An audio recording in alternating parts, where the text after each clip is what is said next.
Hello everyone, my name is Steve and I'm the director of this YouTube channel where you can find Commodore 64 and Atari home computer content.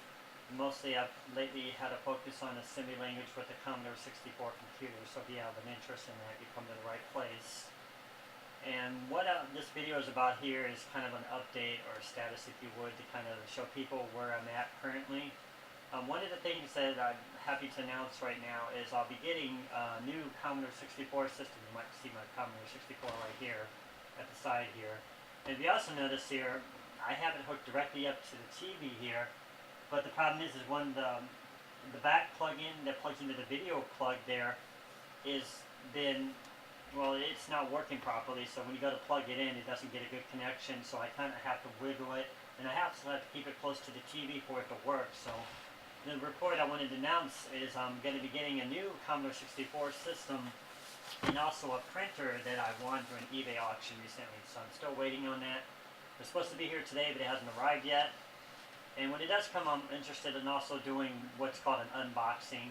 People like this kind of videos where they kind of see it for the first time, and hopefully the video quality is good enough where you can see it. This one's kind of like fading in and out. And also, some of the things I'm working on right now, you might have seen recently, I think it was earlier this week, I put up a video that disassembled the Pitfall II Commodore 64 game. And what I'm doing right now is I'm going to do some more examples later when I get that set up and show you some other hacks I've been coming up with. And some of the things I'm learning about it as I'm taking it apart. And also, it took me almost a week, maybe about 4 or 5 days. I disassembled the entire program. And I've also, the nice thing about it is here I could show you. Turn the camera down here a bit. I don't know if you're going to see this very good, but I'll hold this up to show it to you. You can see right here. I'm going to move it down a little bit more there. This is what I've done is I've disassembled the program, and I've actually turned everything that's hexadecimal into decimal so that you can read it, and I've also put my own comments in here. So step by step, as I keep going through it, I'll keep commenting it and everything, but it's going to show you what's going on in the program and how I'm starting to learn things about it more and more. Now also I'm hoping that this works out, but I'm working with a friend right now on the internet and see if he's interested in helping me disassemble this program even further, because he's got a really good grasp on assembly language. From what I've seen, probably the best. And he seems to understand the bit masking, the matching and stuff like that. So he's working with me right now. I gave him, as an example, I gave him a program, like a challenge that I pulled code from the Pitfall II example here, and he had pulled it apart very quickly.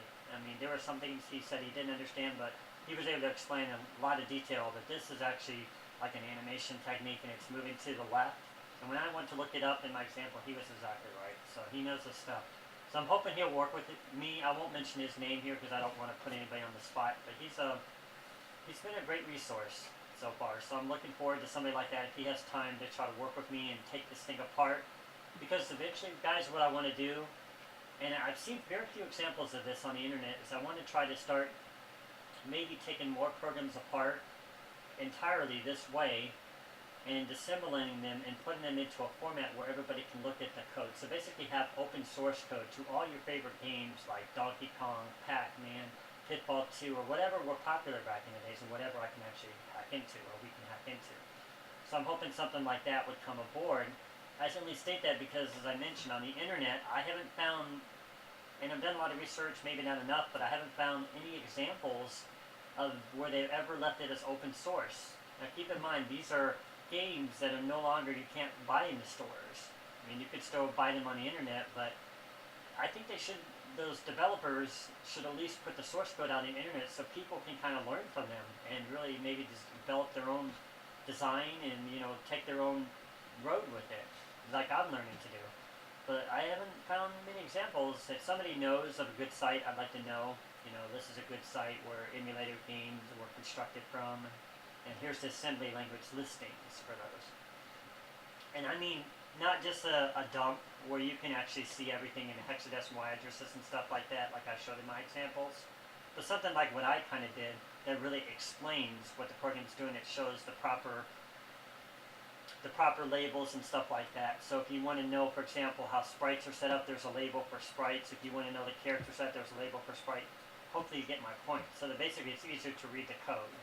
But I haven't seen any examples yet. I'm still going to keep looking. If I do find anything, I'll get back to you on that. But yeah, that's what this video was going to be about. It's kind of short, I know. I'm going to kind of leave it there, but that's what I wanted to kind of let you know. This is the status update of what I'm up to right now. I want to start producing these listings, and if my printer works properly, hopefully it does. They said it works. I'm going to start, printing out more of these listings with the Final Cartridge 3.